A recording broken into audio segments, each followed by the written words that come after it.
é o próximo livro. Então, estamos reunidos em nome do Pai, do Filho e do Espírito Santo. Amém. Eu agradeço, Senhor, por essa oportunidade de estarmos reunidos estudando a Tua Palavra, lendo a Bíblia, que é a Palavra de Deus, porque a melhor forma que tem para se conhecer ao Senhor, de amarmos cada vez mais a Deus, é conhecendo a Palavra dEle. Por isso agradecemos, Senhor, essa oportunidade de estarmos reunidos para conhecer a Tua Palavra, pela intercessão de Maria Santíssima. Ave Maria, cheia de graça, o Senhor é convosco. Bendita sois vós entre as mulheres, bendito é o fruto do vosso ventre, Jesus. Santa Maria, Mãe de Deus, rogai por nós, pecadores, agora e na hora de nossa morte. Amém. Estamos e vamos permanecer reunidos em nome do Pai, do Filho, do Espírito Santo. Amém. Quem tiver com o microfone ativo, eu vou pedir para desativar os microfones para que a gente possa dar continuidade. Claro que se você quiser tirar dúvida, falar, fazer algum comentário, você pode ligar o microfone, pode botar no chat, não tem problema, tá certo?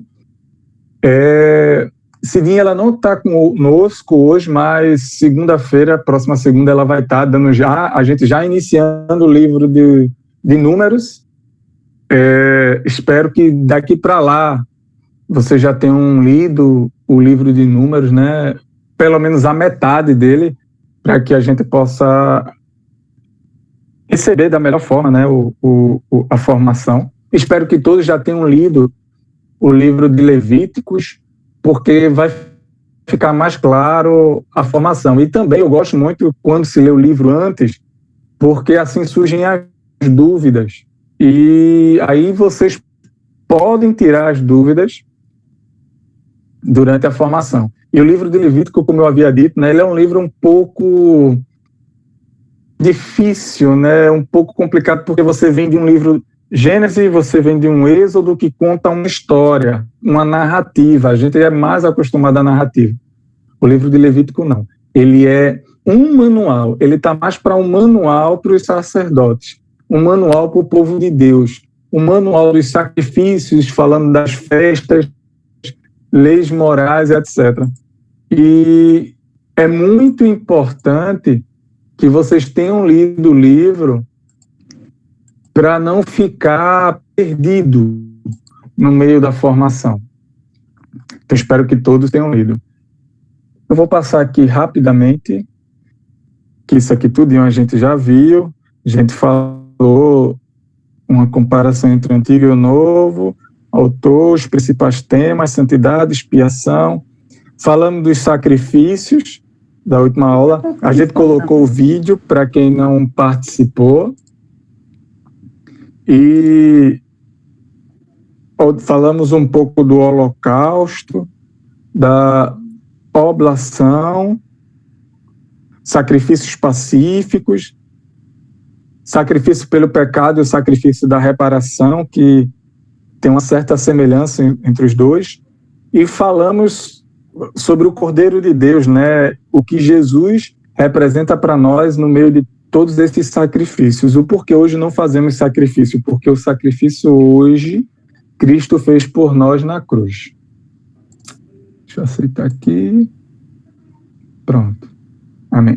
Quem for entrando, né? Boa noite para quem entrou agora.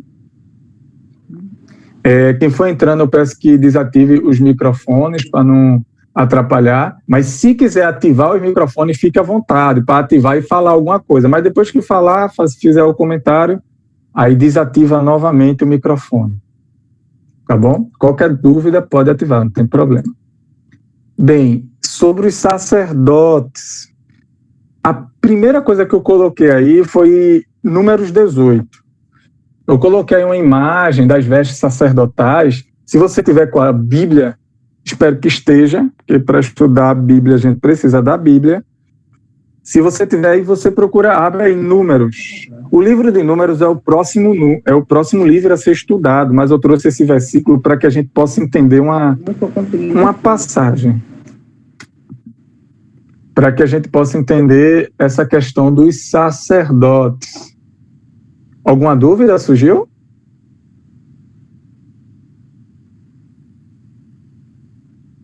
Alguém falou alguma coisa, alguma dúvida? Não, então vamos lá. Em Números 18, eu vou dar destaque. Oi, alguma dúvida? Alguém falou alguma coisa? Acho que entrou alguém, deixou o microfone aberto. Obrigado. Então eu vou fazer aqui. Obrigado, Sérgio. Pronto. Se você for lá no capítulo 18, versículo 2, olha o que... Do versículo 2 ao versículo 3, ó. Farás aproximarem-se do santuário contigo os teus irmãos, a tribo de Levi e a tribo de teu pai, para que se juntem a ti e te ajudem quando tiveres com seus filhos diante da tenda do testemunho. Lembra aquela questão, quem são os sacerdotes? Olha, aqui em Números 18, né, Deus coloca, olha, tu vais chamar os da tribos de Levi para te ajudar no serviço lá da tenda, no serviço do tabernáculo. E lá no versículo 7, olha o que é colocado, ainda no capítulo 18 do livro de Números. Tu, porém, isso Deus falando para quem? O Senhor falando para Arão. Tu, porém, e teus filhos contigo, exercerei o vosso sacerdócio no altar e atrás do véu. Este é o vosso serviço. Por que eu quis trazer essa passagem? Porque, às vezes, muitos nos confundem quando a gente está lendo a Bíblia ou então estudando a Bíblia, a gente escuta muito. Quem são os sacerdotes? Todos aqueles da tribo de Levi. Sim, todos da tribo de Levi são os sacerdotes lá para ajudar no tabernáculo, para ajudar nos afazeres da tenda. Mas apenas os Arão e seus filhos, seus descendentes, podem atuar lá dentro da tenda, no Santo dos Santos. Somente quem é que pode trabalhar no lugar santíssimo, que eles chamam de Santo dos Santos? O sumo sacerdote. Ou seja, esse serviço é exclusivo para Arão e seus descendentes, Arão e seus filhos. Todo o restante do serviço para o sacerdote, aquela parte lá do sacrifício, essa parte externa é para a tribo de Levi apoiar Arão e seus filhos. Ou seja, a tribo de Levi, outros sacerdotes, também exercem essas funções. Apenas lá dentro, no véu, na sala do Santo dos Santos, só Arão e seus filhos. Tem essa diferença que eu acho importante destacar. Essa vestimenta que está aí eu coloquei, mas isso foi, eu acho que, se eu não me engano, Cidinha comentou um pouco, né? Da mitra, das joias representando as tribos.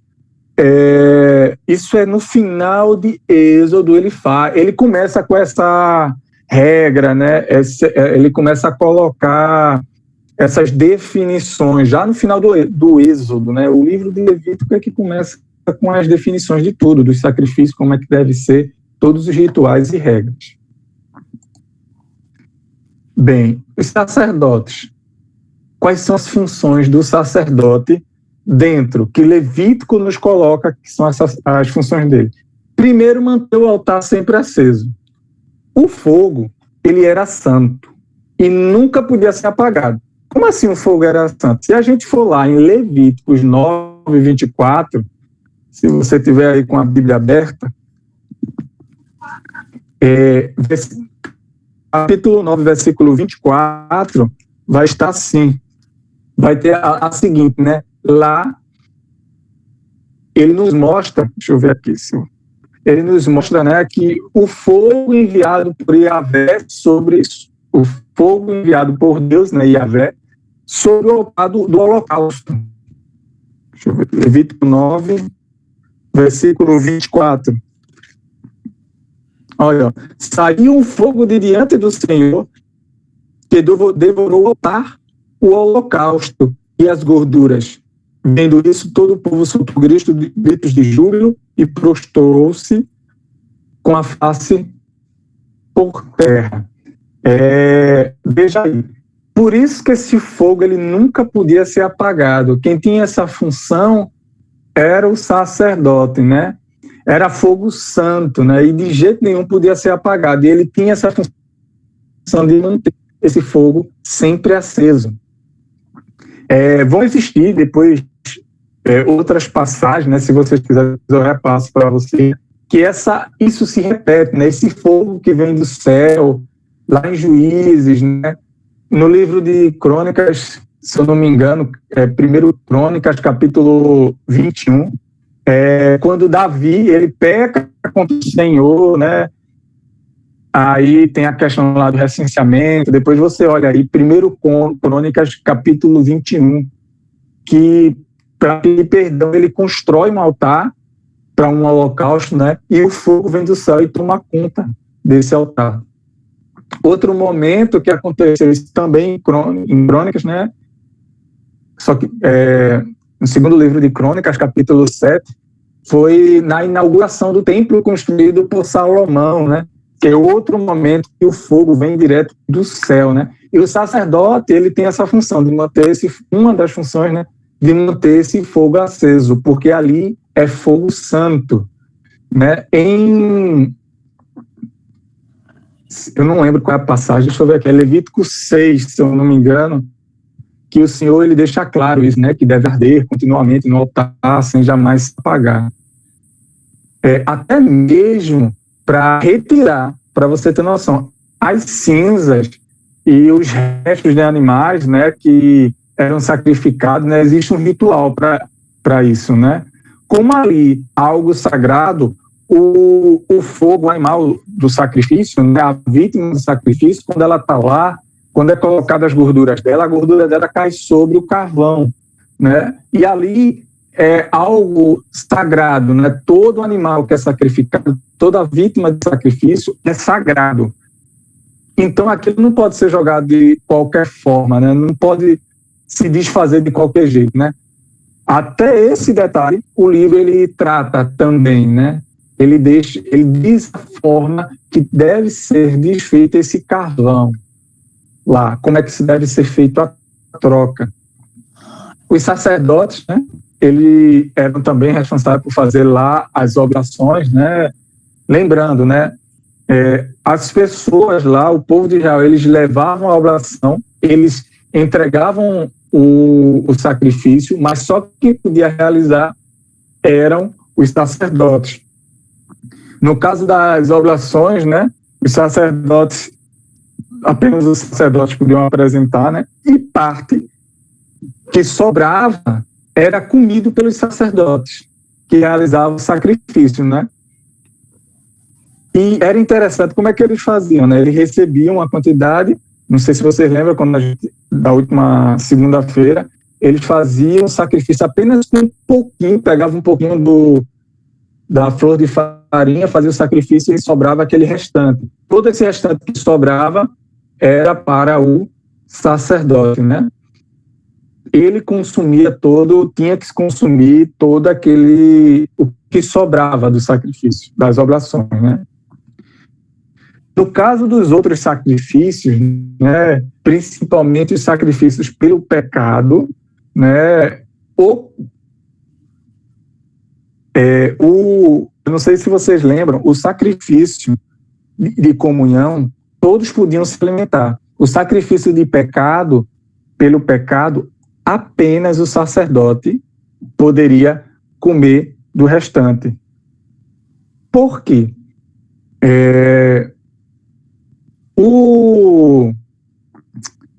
A pessoa que oferecia, o ofertante, ele estava em pecado. O sacrifício, o restante, né, porque tirava algumas partes, as gorduras, principalmente o sangue, para se queimar no fogo, o restante é para ser consumido. Teoricamente, pelo ofertante e pelo sacerdote. No caso do sacrifício pelo pecado, por que o ofertante não podia? porque para se alimentar do sacrifício, a pessoa precisava estar em estado de santidade. O ofertante, no sacrifício pelo pecado, ele tinha pecado. Ele só estaria em estado de santidade ao final do sacrifício. Por isso ele não podia comer. Por isso que o livro de Levítico, ele diz: quando no sacrifício de pecado for pela comunidade, toda a comunidade pecou, ou quando o sacrifício pelo pecado for por um pecado do sacerdote, o sacerdote que faz o sacrifício, nesse caso, não puder consumir. Ninguém podia consumir aquele alimento. Todo alimento tinha que ser queimado. Certo? E era interessante, né, que algumas partes do Levítico ele vai colocar, né, que tinha o peito, iria ficar para Arão e seus filhos, o peito do animal, no caso do sacrifício pelo pecado, ou no sacrifício de comunhão. Lembrando que no sacrifício do holocausto, não podia comer porque era tudo queimado. Eu não vi o porquê dessa questão. Eu procurei o porquê o peito ficava para o sacerdote. Eu não encontrei nada que explicasse isso. Eu encontrei sobre a coxa, porque o livro do Levítico ele diz, né, que a coxa direita deveria ficar com o sacerdote. Pelo que eu vi em alguns lugares, né, se diz que é por conta de estar próximo ao órgão reprodutor. Então, seria sinal de virilidade, né? É uma das partes mais importantes do animal. Por isso que ficaria para o sacerdote.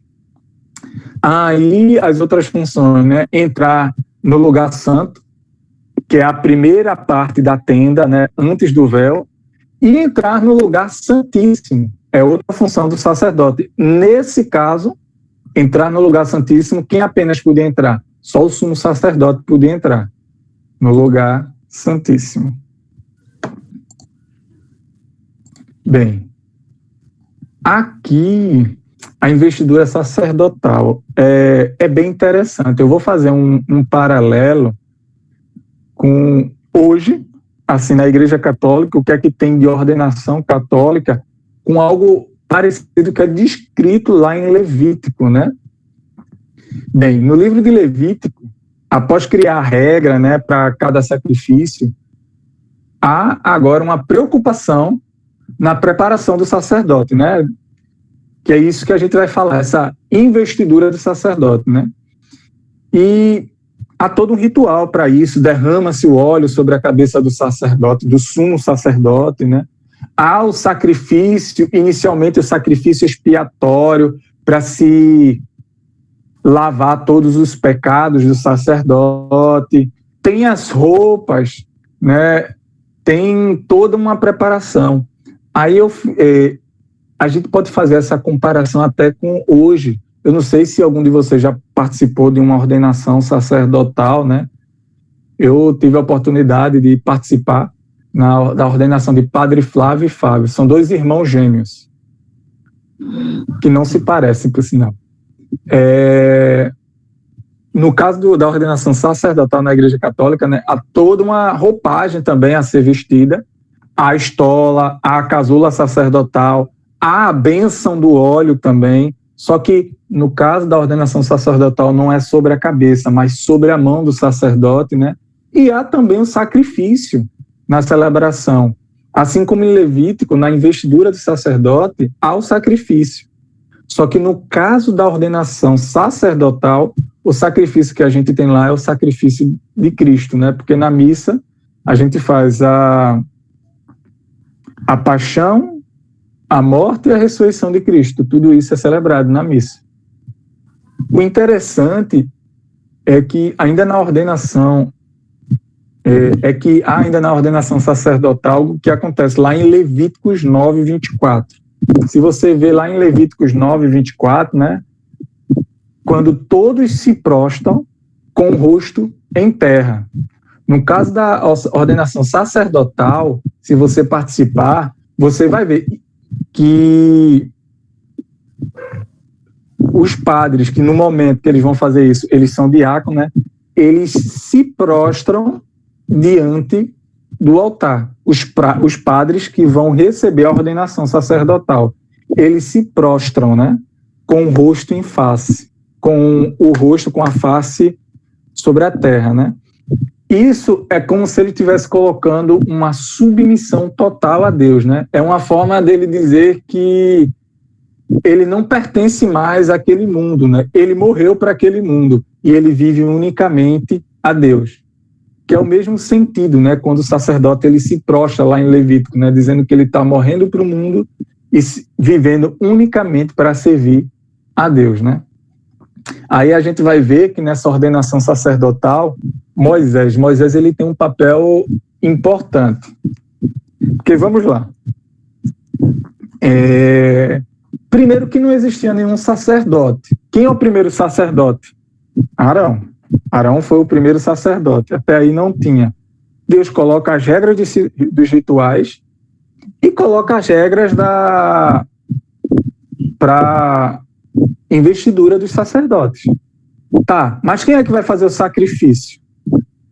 Se ainda não existiu o sacerdote para fazer o sacrifício do perdão, aí é onde entra Moisés, né? Coube a ele realizar a primeira ordenação sacerdotal, porque Moisés já era um eleito do Senhor desde o Egito.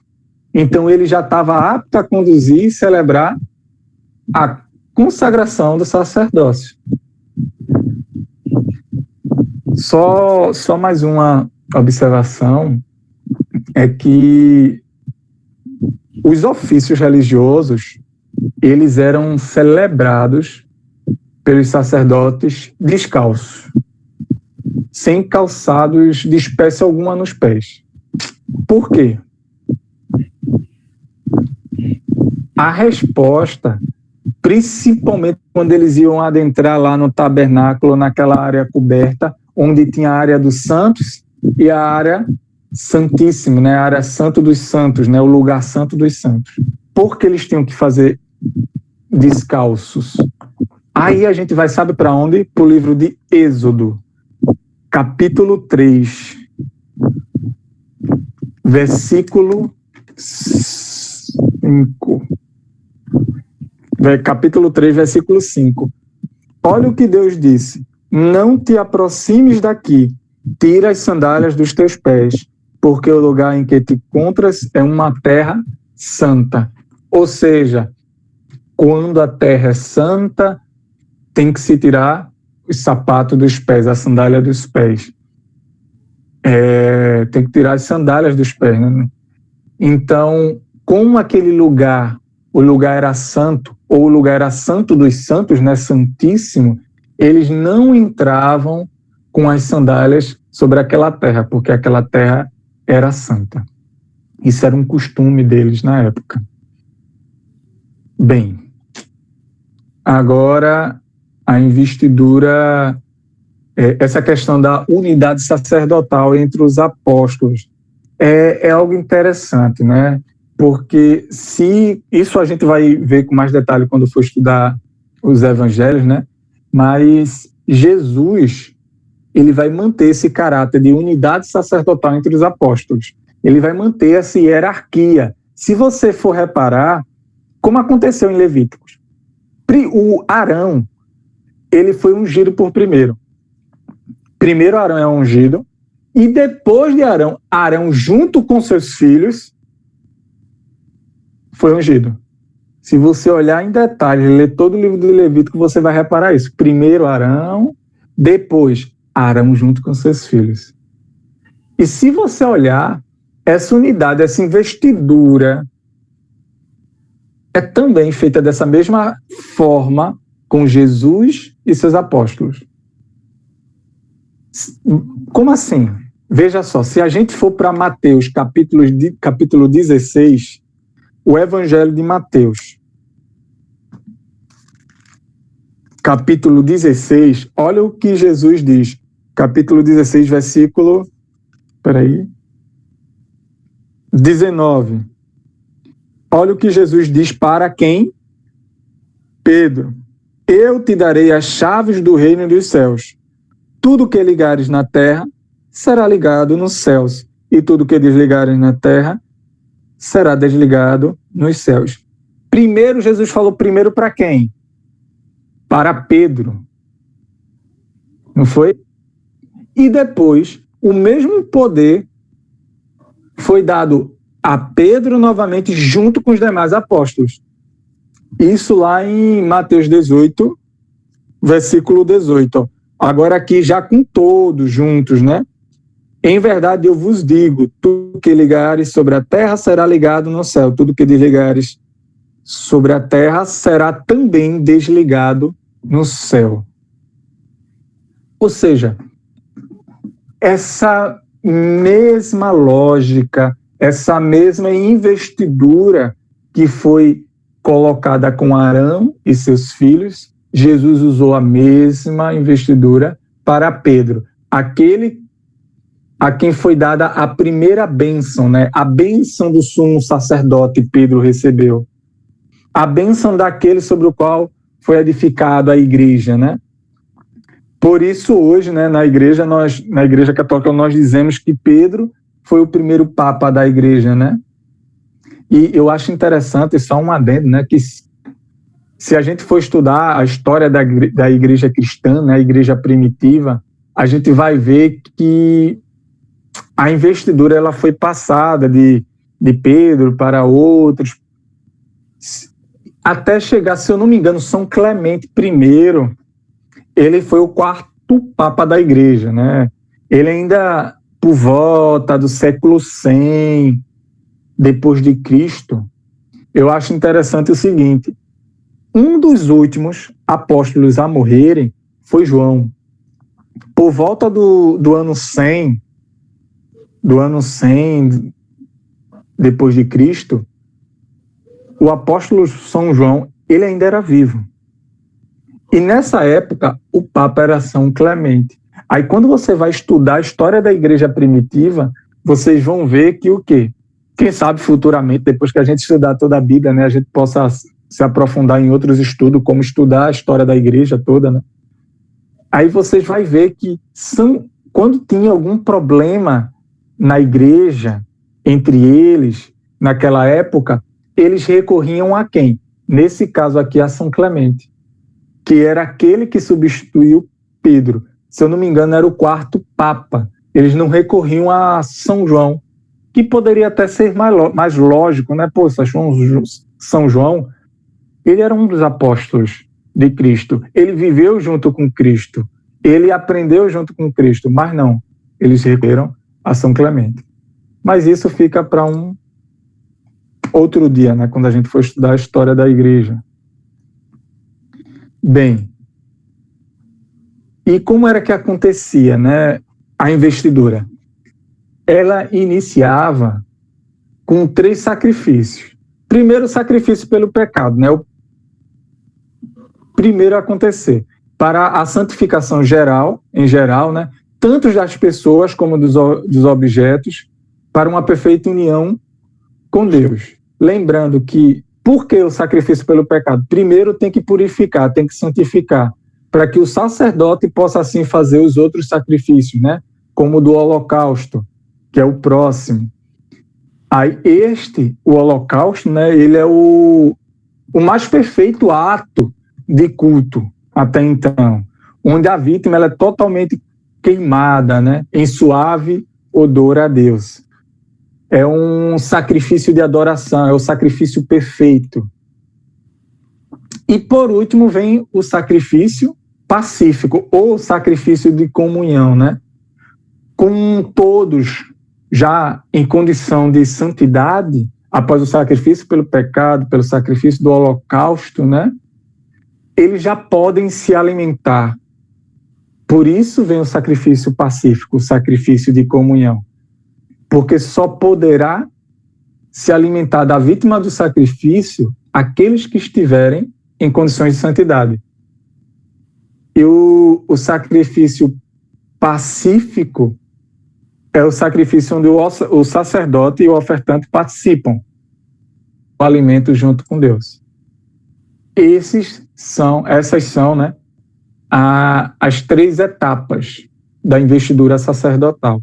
Aí depois disso vem o derramamento do óleo, vem vestir as roupas, assim como está descrito lá em detalhes, lá em Levítico. Aí vem a questão do puro e do impuro. Eu acho bem interessante essa questão do puro e do impuro, né?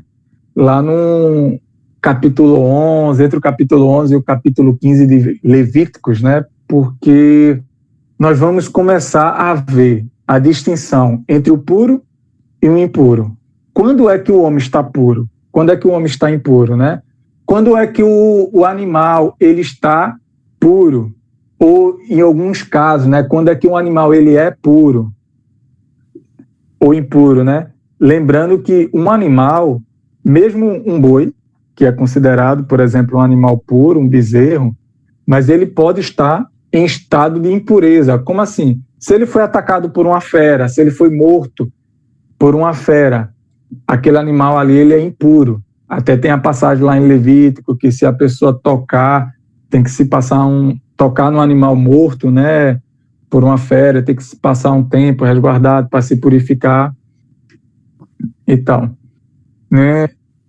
E ele faz essa distinção agora em Levítico entre o capítulo 11 e 15, principalmente por causa dos sacrifícios, né? Seja como vítima, seja como ofertante, seja como celebrante, né?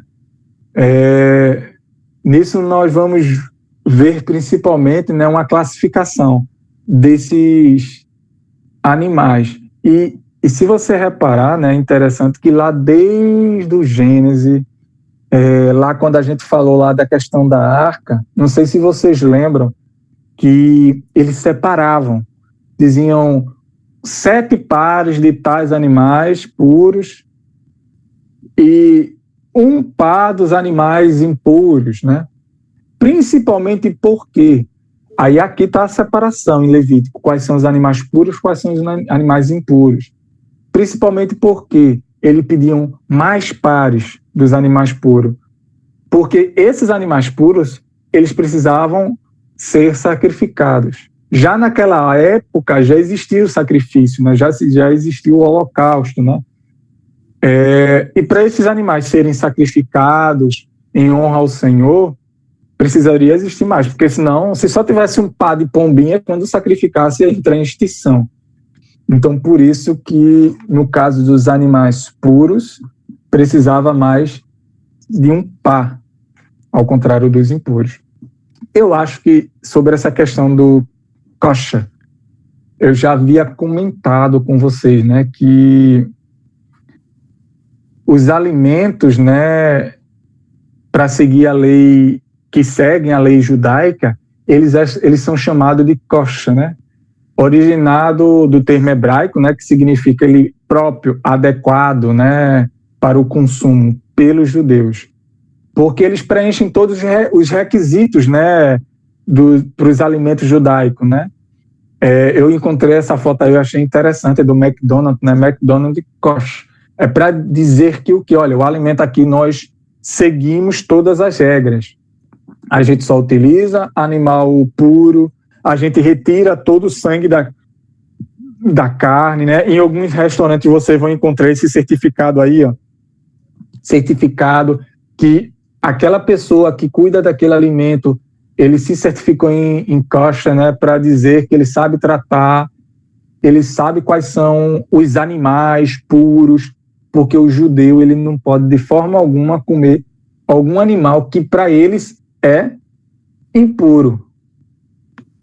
Aí você se questiona, Nelson, mas hoje a gente come. Como assim? Será que a gente não está errado? Calma aí, a gente vai ver isso. Aqui eu coloquei uma separação, né, que está lá em Levíticos. Quais são os animais puros? Quais são os animais impuros? Eles falam lá, né, que com relação aos terrestres, todos aqueles que têm o casco fendido, a unha que tem um tracinho. Não sei se você já viu o do porco tem um tracinho, o do boi tem um tracinho, né? E rumina, esses são puros. Os que apenas ruminam ou apenas têm um casco fendido, casco com a fenda, esses são impuros. O porco, ele é considerado impuro, né? O camelo, o porco, ele tem a unha com um traço, o corte no meio, não uma fenda, só que ele não rumina. Por isso que ele é considerado impuro. Aí lá vocês vão ver várias descrições dos animais aquáticos, quais são os impuros, quais são os impuros, as aves, os insetos, e assim por diante. Mas aí é que vem.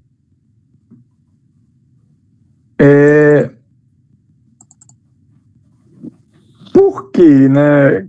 Pureza versus impureza, eu coloquei, né? Porque, primeiro, retirar a impureza, a ideia de Levítico é santificar-se, né? É uma condição para se tornar apto e se aproximar de Deus, se aproximar de Yahvé, né? Só que, mas por que hoje nós nos alimentamos de alguns animais, como o porco, por exemplo, na cultura cristã, não é pecado, certo? Porque não é errado, já que lá em Levítico diz que esses animais é impuro e que não devemos comer. Primeiro, a gente vai lá para Marcos, livro de Marcos, capítulo 7. Vai lá, procura Marcos, capítulo 7, enquanto eu vejo aqui o versículo. É capítulo 7, versículo 18. Meu filho, não tá fácil, não. Marcos 7, versículo 18.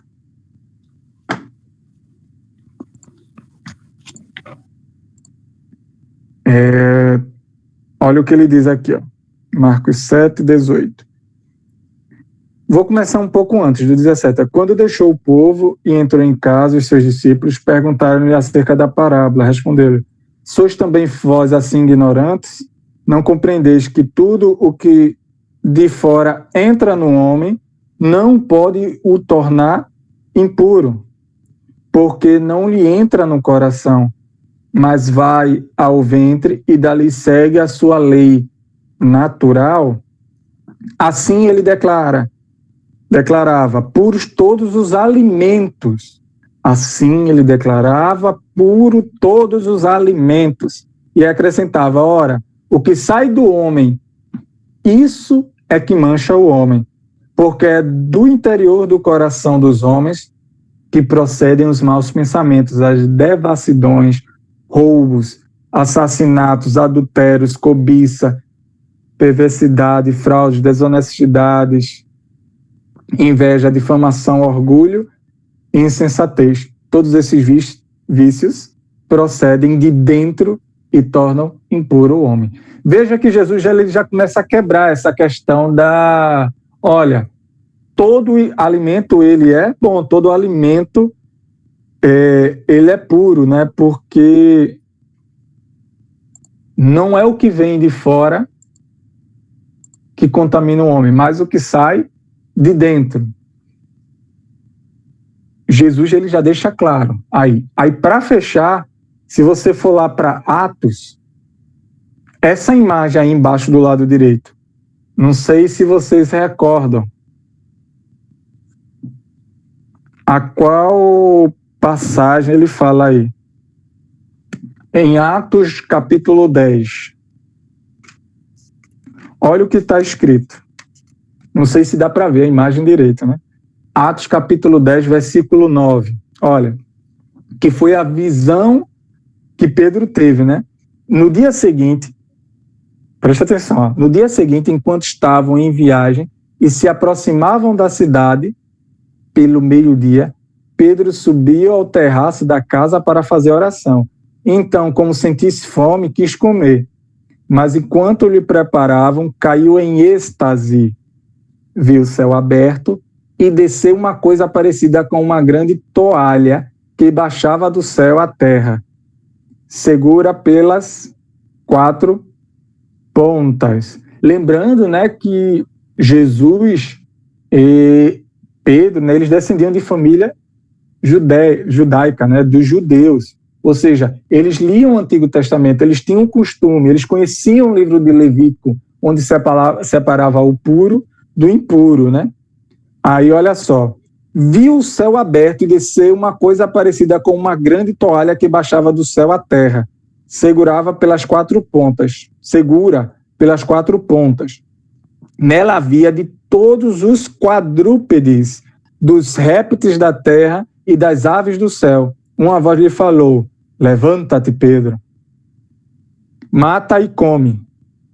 O que foi que Pedro disse? De modo algum, Senhor, porque nunca comi coisa alguma profana e impura. Esta voz lhe falou pela segunda vez: o que Deus purificou, não chames tu de impuro.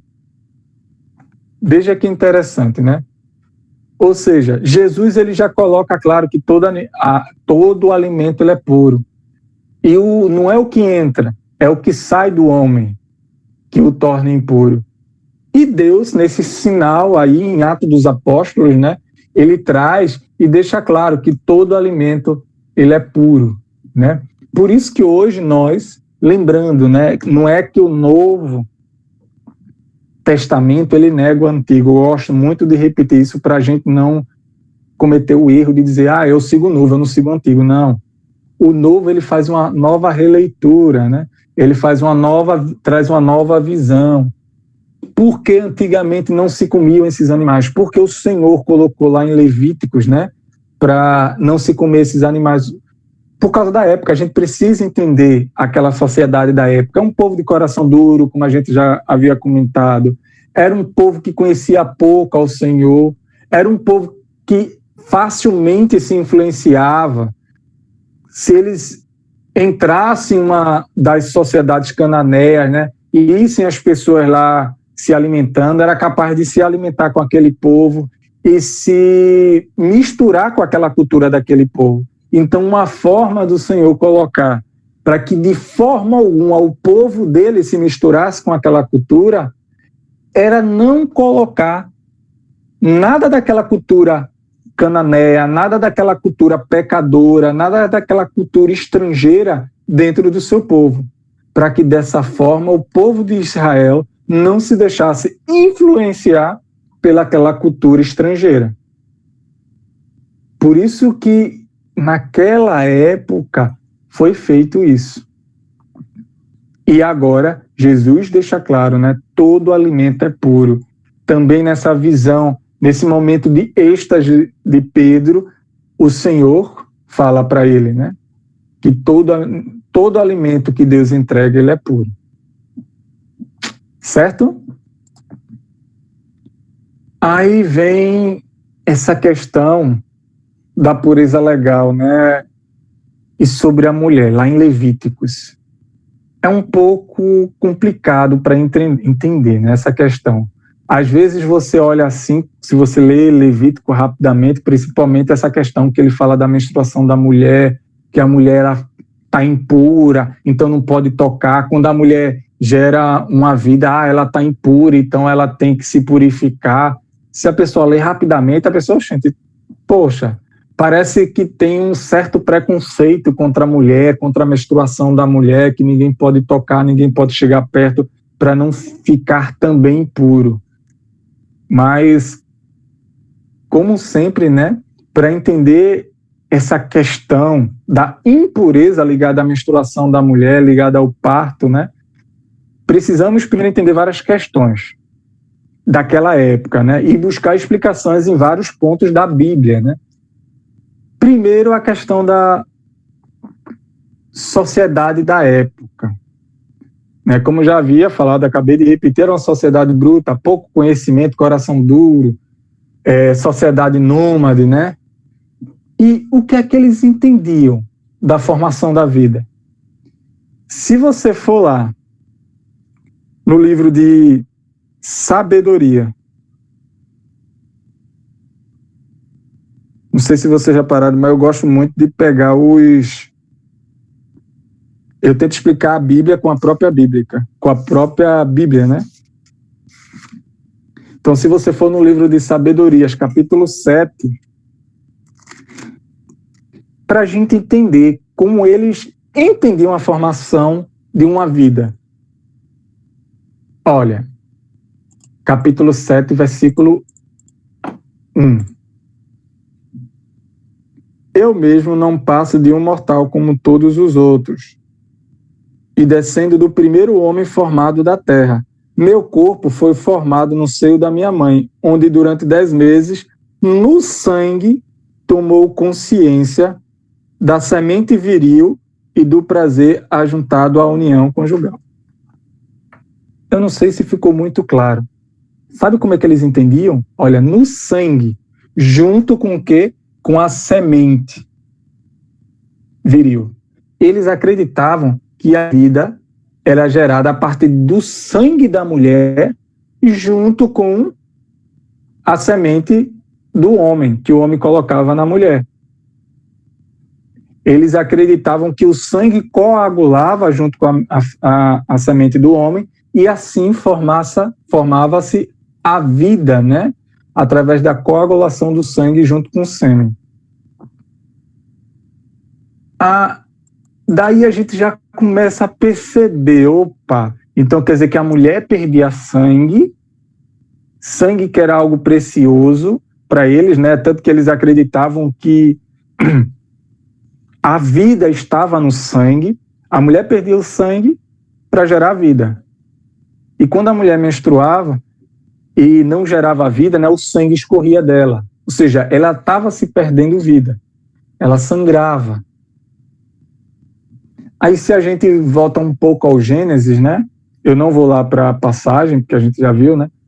Uma das consequências do pecado, né?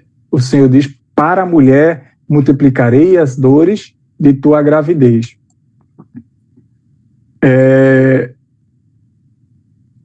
Aí, juntando com essa questão que eles vinham no sangue, que no sangue continha a carne, né? Ou seja, tanto na menstruação, que é quando o sangue ela corria da mulher, né? Como na gravidez, onde para eles o parto, onde parte do sangue na gravidez da mulher fazia parte da geração da vida, haveria ali uma formação da vida. A mulher ela sentia dores porque ela estava perdendo parte de sua vida. Tanto na menstruação como na geração da vida, na gravidez. Ela estava tentando formar uma vida ali. Em alguns casos não dava certo, a mulher perdia o sangue. Em outros casos dava certo, ela engravidava. Ou seja, parte de sua vida ela perdia, sentindo as dores, tanto na menstruação como no parto. Por isso que a mulher ela estava impura no período de sua menstruação, né? E ninguém podia sequer tocar nela. E ela não podia tocar em coisa alguma santa, ela não podia nem sequer comparecer no santuário, até passar o seu período, né? Ele diz lá, depois de alguns dias, 7 dias, se eu não me engano, né? Ela voltava, né, automaticamente a ficar pura. Isso no caso da menstruação, né? No caso do parto, né, a mulher, existia o sacrifício de purificação da mulher depois do parto, né? Que lá em Levíticos 12 é explicado. E você vai ver que o sacrifício não é por um pecado da mulher. Não é que a mulher pecou e vai fazer esse sacrifício. É tanto que lá nessa passagem, Levítico 12, ele vai dizer, né, que o objetivo do sacrifício é para restituir a pureza do fluxo de sangue da mulher. Não se trata de um sacrifício pelo perdão de um pecado cometido, né? Como é o sacrifício pelo pecado normal. Certo? Por isso que há toda essa questão, né, da mulher estar impura naquele período, porque lá se perdeu uma vida, no caso da menstruação, ou ela perdeu um pouco da sua vida, na verdade, né, ela perdeu um pouco da sua vida para gerar uma criança, perdeu um pouco do seu sangue para gerar uma criança, uma vida.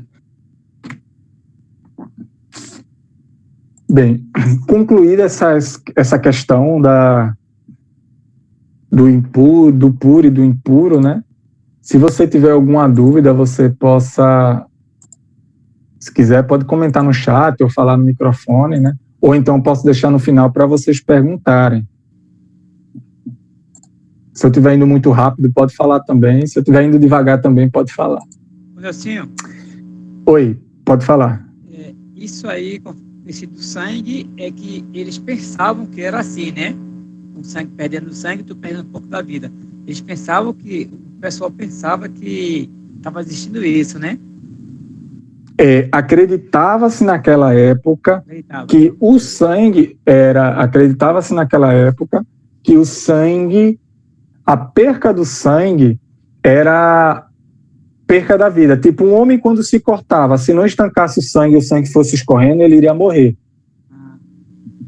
Aí você pode até se perguntar, mas Deus não sabia que não era bem assim? Tá, Deus sabia. Só que existem algumas questões que a gente precisa entender que Deus, ele usa o conhecimento daquela época para ensinar. Eu vou dar um exemplo. Lembra quando Jesus disse da menor semente? Qual era a menor semente? Ele dizia que era da mostarda. Só que a menor semente, aí alguém pegou e até uma vez comentou comigo, mas a semente do morango é menor do que a semente da mostarda. Aí eu fiz, meu filho, você sabe quando foi criado o morango? O morango é um alimento sintetizado lá do ano de 1800. Naquela época, o povo não sabe, não sei nem se é 1800, eu sei que é da década de 18 para cá, bem depois da época de Jesus. Aí imagina se naquela época Jesus vai dizer, não, a menor semente como a semente do morango. Aí o cara vai dizer, sim, Jesus, mas o que é morango? O povo não vai saber o que é morango. E a semente, atrapalhando a sua conversa, a semente da mostarda, ela se torna uma árvore, e o morango é uma coisa pequenininha, não é? Exato, Não é? Exato. Então, certo. Então, o Senhor, ele usa do conhecimento daquela sociedade para ensinar. Lembrando que o conhecimento de Deus, o conhecimento dos anjos, ele é muito, mas muito além do conhecimento do homem. O conhecimento do homem ele é muito limitado. Se ele fosse nos ensinar com os conhecimentos que ele tem, o conhecimento, a gente não ia entender nada. Tá entendendo? Porque às vezes, principalmente os ateus, né, eles têm mania de, olha isso aqui está errado na Bíblia. Não, para aquela sociedade, para aquela época, para aquele povo, isso não estava errado.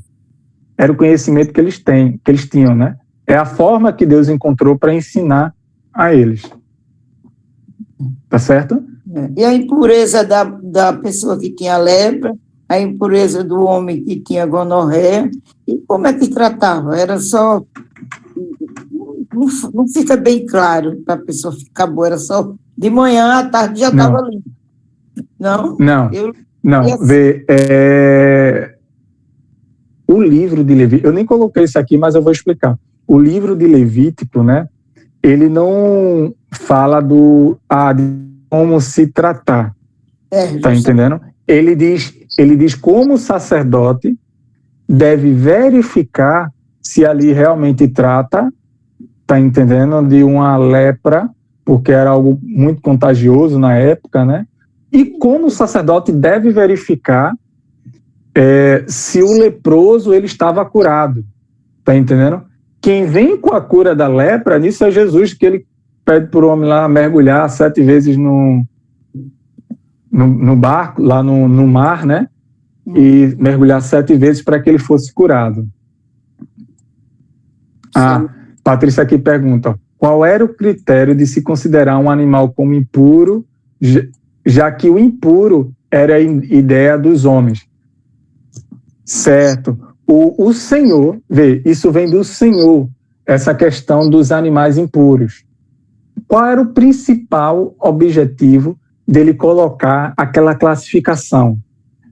Quais os animais impuros e quais os animais puros? O principal objetivo é diferenciar daqueles rituais pagãos, daqueles rituais estrangeiros, dos alimentos estrangeiros. Inclusive, algumas passagens, né, bíblicas, deixa eu ver se é que eu não recordo bem, mas depois eu coloco, em algumas passagens bíblicas, eles colocam que o Senhor, que as pessoas, quando entram lá em uma sociedade pagã, em uma cidade pagã, né, eles colocam, e aquele homem ele vai se alimentar de alimentos impuros, tá entendendo? Então, o principal objetivo, a principal motivo que faz essa classificação entre puro e impuro é separar aquilo que o povo pagão se alimentava, aquilo que o povo pagão utilizava em seus rituais, daquilo do que é o próprio do povo de Deus. Como assim? O povo pagão, ele se alimentava de cavalos. Aí o Senhor coloca, olha, animais que tem só pode se alimentar de animal que tem a divisão, né, na unha, e animal que rumina. O cavalo ele não entrava nessa classificação. Mas se você for para a cultura pagã, eles se alimentavam. Era uma forma que Deus encontrou das pessoas não se influenciarem da cultura pagã. É uma forma de separar esses alimentos que Deus encontrou para que o povo não se influenciasse com essa cultura, não se influenciasse com os seus rituais. Então ele deixou bem separado. Olha, quais são os alimentos puros, quais são os alimentos impuros. Eu não quero que você se misture com esses alimentos impuros, eu não quero que você coma desses alimentos. Eu não quero que você utilize nos seus sacrifícios o mel. Eu não quero que você use em seus sacrifícios o fermento, porque quem utiliza esses alimentos é a cultura pagã, para que você não se influenciasse com essas culturas. Esse era o principal objetivo do Senhor nessa época. Está entendendo? Por isso que ele deixa bem separado o que é puro e o que é impuro. Certo? Qualquer dúvida pode ir colocando aí no chat, que de vez em quando eu dou uma olhadinha lá no chat para ver.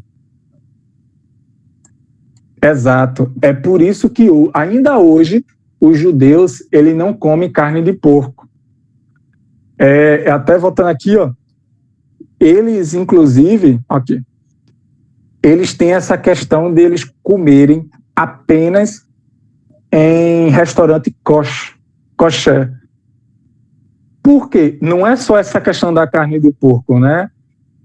Até mesmo a carne de boi tem que se extrair todo o sangue. E eles têm uma forma de preparar, de extrair todo o sangue da carne, porque qualquer carne que venha com sangue e eles comam, para ele é um extremo pecado. Por quê? Para eles ainda sangue é vida, tá entendendo? Então eles não podem se alimentar do sangue, né? Para seguir o que estava lá em Levíticos, né? Que ele diz que o homem ele não pode se alimentar do sangue, todo o sangue deve ser direcionado para o sacrifício, né? Então, por isso que ainda hoje eles não comem carne de porco, eles não comem outros tipos de carne, né? Que a gente tem na nossa alimentação. Peixes, por exemplo, tem alguns peixes aqui, ó, que nós comemos e eles não. Deixa eu ver aqui, dá um zoom aqui, ó. Peixes puros, nessa parte de cima, ó, camarão, considerado um peixe impuro, eles não comem. Polvo, eles não comem. E esses peixes aí, hoje está em nossa alimentação, nós comemos. Mas por que eles não comem e nós comemos? Eles não comem esses alimentos porque eles seguem só o Antigo Testamento. Lá no Antigo Testamento Levítico, eles dizem que esse alimento não se pode comer. O camarão, né, ou no caso do caranguejo. Quais são os peixes que eles comem, né? Os peixes que têm escamas, né, e barbatanas, que é o caso do que? A sardinha, o salmão, isso eles comem. Certo? E por que nós comemos? Por causa do Novo Testamento, que nos diz que nem tudo que vem de fora, não é o alimento que vem de fora, na verdade, né, que deixa o homem puro, mas aquilo que sai de dentro do homem que o deixa impuro. E é Jesus que disse isso, só que eles não acreditam em Jesus, eles não acreditam no Novo Testamento. Por isso eles continuam seguindo o que está lá em Levítico. Certo? Qualquer dúvida pode perguntar. Se eu não for claro, pode dizer, eu não entendi não, e eu explico de novo, tento explicar de outra forma. Bem, o dia da expiação. O dia da expiação, ele é a mais importante, a mais solene festa religiosa entre os israelitas, né? É uma festa anual, né? Em resumo, eu poderia dizer que este é o dia da expiação dos pecados de todo o povo de Israel, né? Só neste dia, e unicamente neste dia, é quando o sumo sacerdote ele pode atravessar o véu e entrar no Santo dos Santos. É o único dia que o sacerdote ele pode ir lá em direção à Arca da Aliança, né? E esse rito, que é feito anualmente, né, ele tem como ele tem um objetivo, né, de toda a nação de Israel, né, ser purificada de todas as suas faltas, né? É como se fosse um grande perdão, é uma grande festa para eliminar todos os pecados do povo, né? E algumas passagens bíblicas você vai ver que ela pode ser representada como o dia, ou então como o jejum.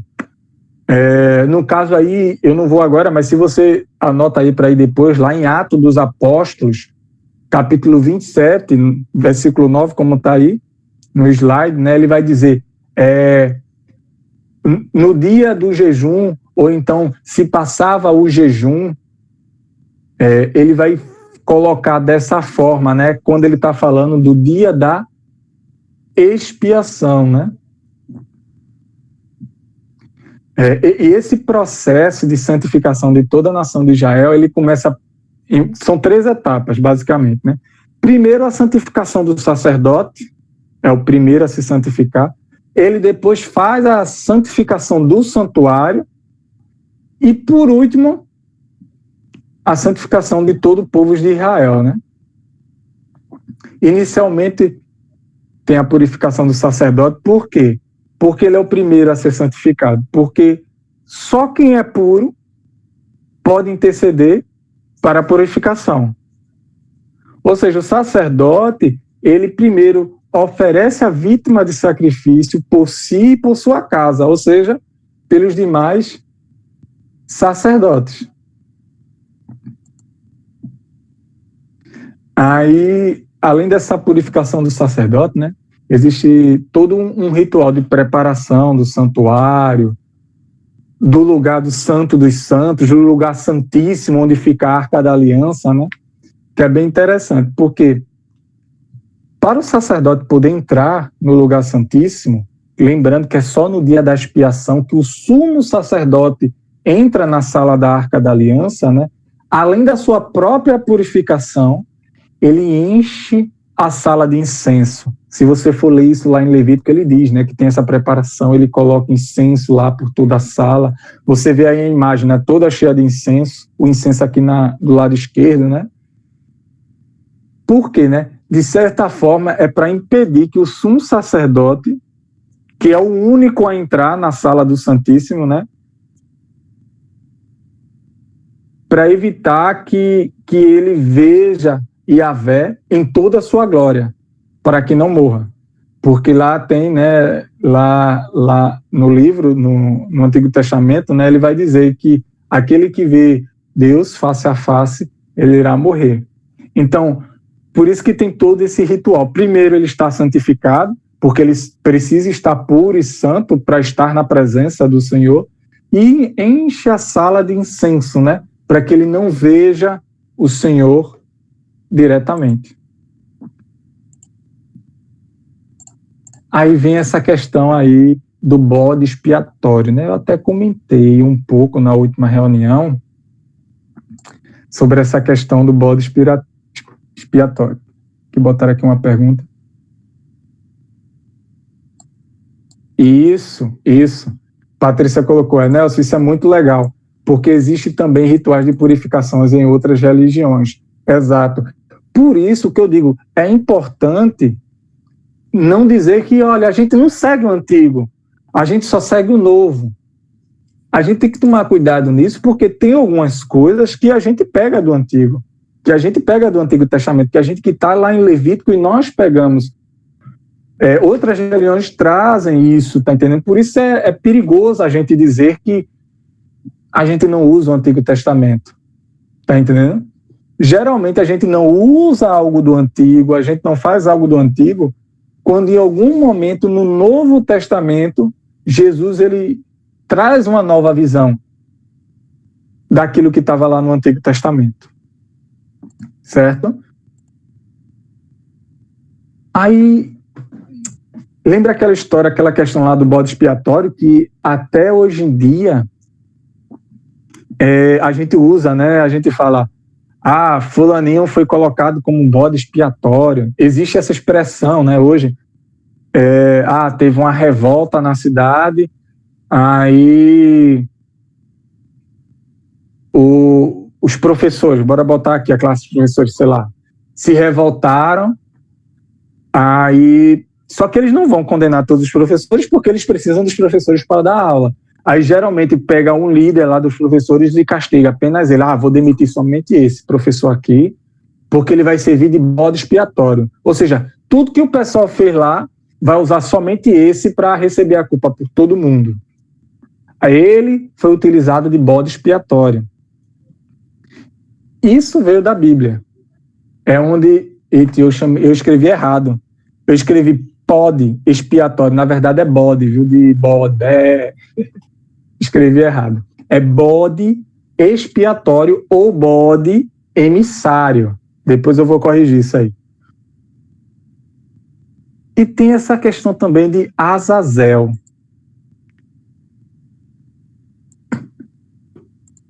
Eu não sei se vocês leram o livro do Levítico e se perguntaram, mas ele cita aqui Azazel, o que é isso? A gente vai ver, né? Bem, após a purificação lá do sacerdote, né, a gente vai iniciar com essa questão do bode emissário, ou bode expiatório, né? Que vai ser levado lá o bode, né, para uma região solitária, né? Todos os pecados do povo de Israel, purificando assim o povo de Israel. Essa é a segunda etapa do dia da expiação. O bode, ele vai carregar, um dos bodes vai carregar o pecado do povo lá para o deserto, né? Como é que isso acontece, né? 2 bodes, eles são levados, né, diante lá do sacerdote, e um deles será entregue a Deus, será santificado, entregue em sacrifício, né? Já o outro, o sacerdote vai colocar as mãos sobre ele, vai impor as mãos sobre o bode, né? E este bode irá carregar todo o pecado do povo de Israel. Em Levíticos 16, né, versículo 8, ele vai nos dizer assim, né? Deitará sorte sobre os 2 bodes, um para o Senhor e o outro para Azazel. Ou seja, um vai ser para Deus sacrificado e o outro, o sacerdote vai impor as mãos, vai dizer, olha, todo o pecado do povo de Israel vai cair sobre esse bode e vai para quem? Azazel. Aí entra um ponto importante para entender essa parte do ritual e entender também uma passagem lá no Novo Testamento. Antigamente, acreditava-se que existia um ser maléfico que vivia lá no deserto. Ou seja, acreditava-se que a morada do demônio era no deserto, né? E isso a gente pode ver em algumas passagens, né? Isaías, né, quando faz a referência às feras do deserto e os sátiros que ali viviam. Mas aí, eu vou pegar uma passagem aqui de Tobias. Tobias, capítulo 8, versículo 3. Presta atenção no que ele diz. Não precisa nem anota Tobias 8, versículo 3, depois você dá uma lidinha. Mas porque é bem pequena a passagem. Neste momento, o anjo Rafael tomou o demônio e prendeu-o no deserto do Alto Egito. Entenderam? E lá em Mateus 12, versículo 43, não precisa ir com a Bíblia não, né? Que é onde Jesus diz o quê? que o espírito imundo saído do homem anda por lugares desertos, né? Porque já na época do Antigo Testamento, né, já na época do Levíticos, né, já se acreditava, né, que qual era o local de morada do demônio? No deserto, né? Por isso que o bode que carregava o pecado do povo de Israel é levado para onde? É levado para o deserto, para que seja levado ao demônio aquilo que é próprio dele, o pecado. Entenderam isso? Veja que interessante, né? São 2 bodes, um é levado para o Senhor em sacrifício. Aquele bode, ele é santificado, ele é santo. Desculpa, o bode é santo não, né? O bode é o alimento santificado, né? Ele é puro. Já o bode que recebe os pecados, ele é adicionado para Azazel, no deserto, para que leve o pecado para o demônio, para que leve para o demônio aquilo que é próprio dele, o pecado. Aí vem essa questão de Jesus e a expiação dos pecados. Eu acho interessante que nesta passagem, né, nesse dia da expiação, ele tem uma profecia da paixão de Cristo, né? Através da vítima que recebeu o nome de bode expiatório ou bode emissário, né? Podemos identificar Jesus no início da sua paixão, lá naquele momento que ele é tentado pelo o demônio, né? Por quê? Jesus ele foi para o deserto e lá foi tentado pelo diabo, né? E após a tentação e toda a paixão de Cristo, toda a via sacra dele, né? Ele morre carregando em si os pecados da humanidade, morrendo assim pela expiação dos pecados de todos, assim como acontece com o bode expiatório, que morreu carregando todo o pecado do povo de Israel. No caso de Jesus, morreu por nós na cruz, carregando o nosso pecado. Só que a diferença é que o quê? O bode expiatório, ele morre no deserto. Já Jesus, ele vence o mal. No deserto é apenas a vitória inicial contra o mal. E é bem rica essa passagem, sabe, das tentações, porque Jesus ele passa por várias tentações. Existem várias explicações teológicas em cima disso, mas a gente não vai se detalhar agora. E que essa é a vitória inicial. Jesus, a vitória final de Jesus vai vir onde? Em sua morte na cruz e no terceiro dia ressuscitado. Eis aí a vitória final em cima do demônio, onde lá ele nos livra de todo o mal. Né? Olha o que São Paulo afirma em sua carta. Né? A gente vai lá em 2 Coríntios, capítulo 5. Veja que interessante.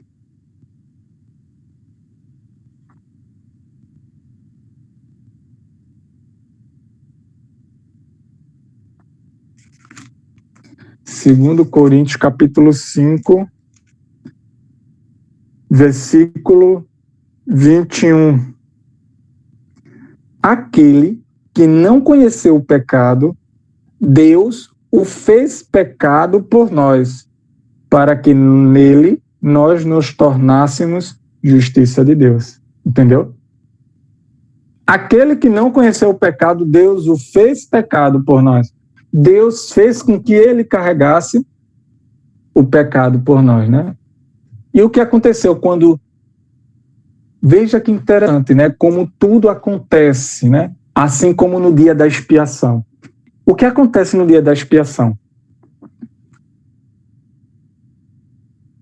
Acontece a questão lá do bode expiatório, acontece a questão do sacrifício para purificar o homem, né? O bode expiatório enviado para o deserto, e é o momento em que o sacerdote, o sumo sacerdote, ele pode entrar atravessar o véu e entrar na sala do Santo dos Santos, no Santíssimo. É nesse momento que o sacerdote pode entrar, apenas nesse momento. E o que acontece quando Jesus morre na cruz? O véu do templo, ele se rasga de cima a baixo. E olha o que Paulo nos diz, né, na carta dos Hebreus 9.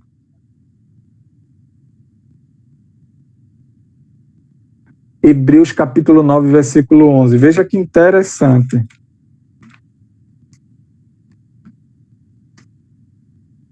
Hebreus capítulo 9, versículo 11. Porém, já veio Cristo, sumo sacerdote dos bens vindouros, e através de um tabernáculo mais excelente e mais perfeito, não construído por mãos humanas, sem levar consigo o sangue de carneiro novilho, mas com seu próprio sangue, entrou de uma vez por todas no santuário, adquirindo-se a redenção eterna. Ou seja, o véu do santuário ele rasga de cima para frente e o Senhor ele entrou no santuário.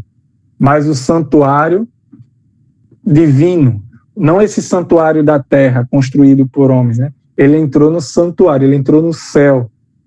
Veja que todo esse ritual do dia da expiação ele aconteceu na paixão, morte e ressurreição de Cristo, né?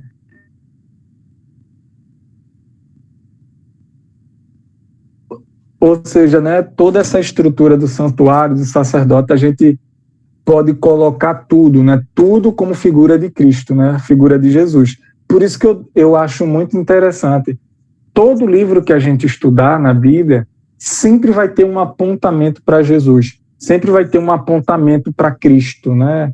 O Antigo Testamento ele sempre aponta para Jesus. Desde o começo, Gênesis, Êxodo, Levítico, a gente está estudando e sempre está apontando para o mesmo destino, né? O Cordeiro imolado, Jesus. Aí agora eu vou falar assim bem rapidamente de algumas festas que tem lá em Levítico. Eu dei destaque maior ao dia da expiação, porque ele é bem detalhado lá em Levítico, né? Tem um capítulo todo. Já as outras festas, como festa das oferendas, das premissas, né? Esta é uma festa que, em vários momentos, a gente vai ver que ele é colocado para se praticar quando tiverem posse da terra prometida. A gente vai ver no livro do Êxodo como... Eita. Eu acho que eu pulei... Eu vou voltar para outra, né? Que eu tinha pulado um slide. Para mim estava aparecendo a festa das oferendas da premissas, só que para você já estava aparecendo outra.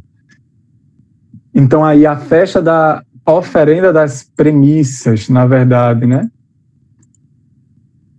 A gente vai ver que em vários momentos ele é colocado, que é para se praticar isso quando tiver em posse da terra prometida. A gente vai ver ele falando isso no livro de Êxodo, como tem aí na passagem, no livro de Levítico, no livro de Números. Porque essa conquista da terra prometida a gente vai ver, né, que só vai acontecer lá na frente com Davi. Essa é a festa no qual, né, após a colheita, teria que levar os primeiros frutos ao Senhor, né? Mas é interessante que essa festa ela tem uma grande importância também para os sacerdotes. Se você vê lá em Levítico, né, ele tem lá dizendo que levar os alimentos na cesta, e nas cestas deve ser entregue ao sacerdote em sacrifício, né, para o Senhor. E por que ele é importante para os sacerdotes? Como eu já havia falado, eu acho que em outro momento, se eu não me engano, quando eu falei das 12 tribos de Israel, que na verdade não são 12, né, são 13, os levitas, eles não receberam terra quando o povo de Israel entrou em Canaã. Ou seja, Eles não tinham posse, não tinham animais, não tinham terra. Eles viviam apenas de doação ou espórtulas. Eles não tinham outra forma de tirar o seu fruto da terra. Digamos assim, eles não possuíam terra, a não ser a terra que eles tinham para morar, né? Aquele pedaço de terra para eles poderem morar com a família.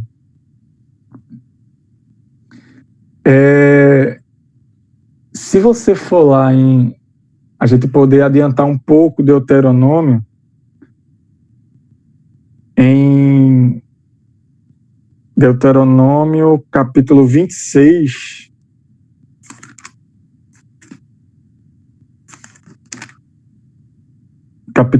no versículo 1, olha o que eles colocam, ó, em Deuteronômio.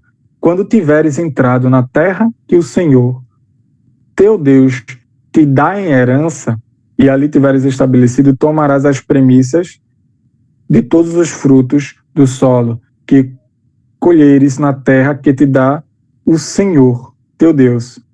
E pondo-as num cesto, irás ao lugar escolhido pelo Senhor, teu Deus, para aí habitar seu nome. Apresentar-se-á diante do sacerdote que estiver em serviço. Naquele momento lhe dirás: reconheço hoje diante do Senhor, meu Deus, que entrei na terra que o Senhor tinha jurado a nossos pais nos dar. O sacerdote, recebendo o cesto de tua mão, depô-lo-á diante do altar do Senhor, teu Deus. Veja que interessante, né? O sacerdote, ele recebia essa cesta, ou a espórtula, e fazia com parte... E ele pegava parte daquele alimento, né? Era feito sacrifício, né? E o restante ficava para o sacerdote.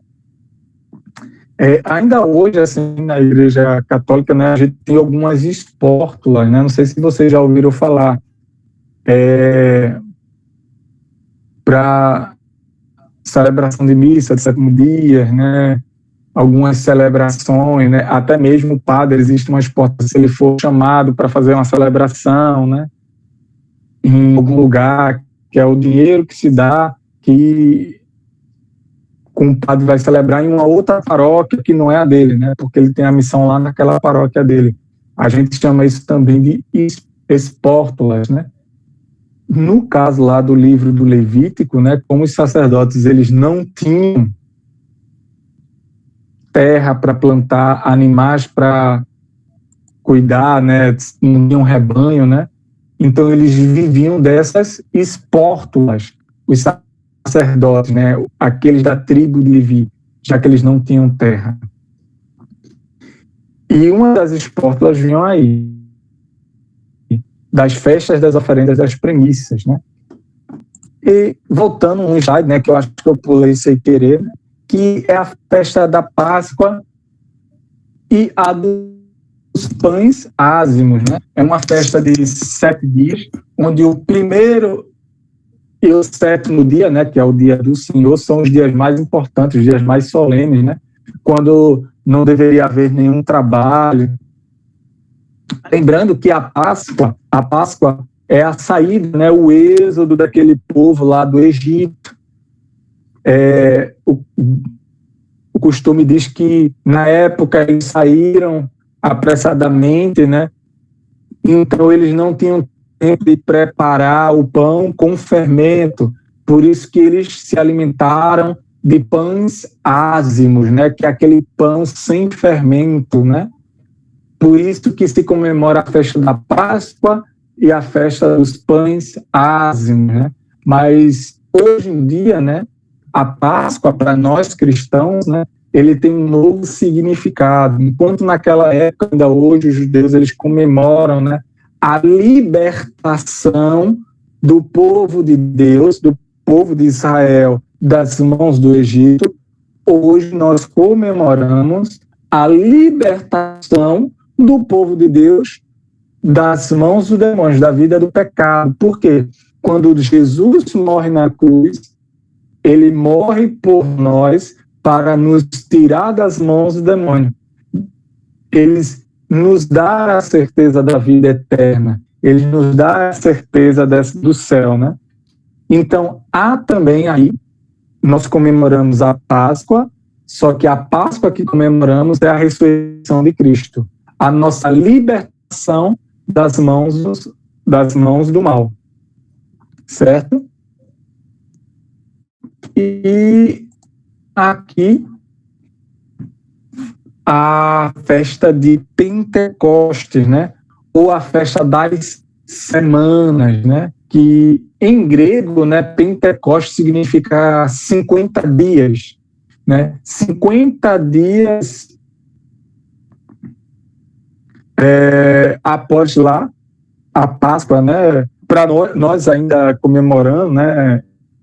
A Pentecostes, que é 50 dias após a ressurreição de Cristo, para nós, né?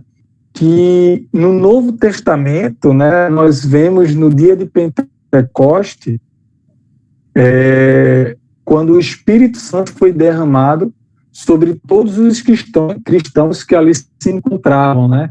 Isso você pode ver em Atos 2. Você anota aí Atos dos Apóstolos, capítulo 2. Depois você vê, né?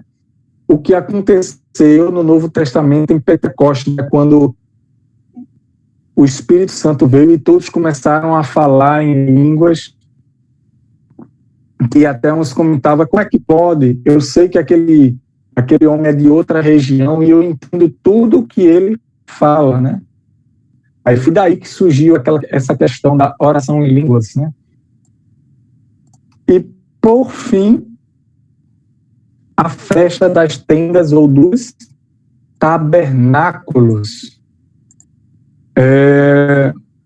Hoje eles ainda têm, né, o Sukkot no hebraico, que significa cabanas ou tenda, né? Hoje os judeus eles têm essa festa, né? Essa festa conhecida como festa das cabanas, né, ou das tendas, ou dos tabernáculos, né? É onde o povo de Israel ele peregrina até o templo de Jerusalém. No caso lá do Pentateuco, né, todos se dirigiam até o tabernáculo, né, e ao redor ficavam em tendas, né, como pode ser visto aí nessa imagem, né. Ainda hoje, né, essa festa ela é feita lá entre os judeus, no qual eles se reúnem aos pés do Muro das Lamentações, que segundo a tradição judaica, o Muro das Lamentações, né, trata-se do único vestígio do antigo Templo de Salomão. Aí, cerca de 50 mil a 100 mil pessoas, né, eles ainda fazem essa festa, né, comemorada lá pelos judeus, né, para lembrar os 40 anos de êxodo que o povo de Israel viveu no deserto após a saída do Egito, né, como eles viviam em cabanas, né. Nesse período eles não tinham terra própria, eram nômades, né?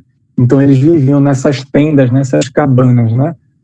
Ao redor do tabernáculo. Por isso que hoje ainda os judeus eles fazem essa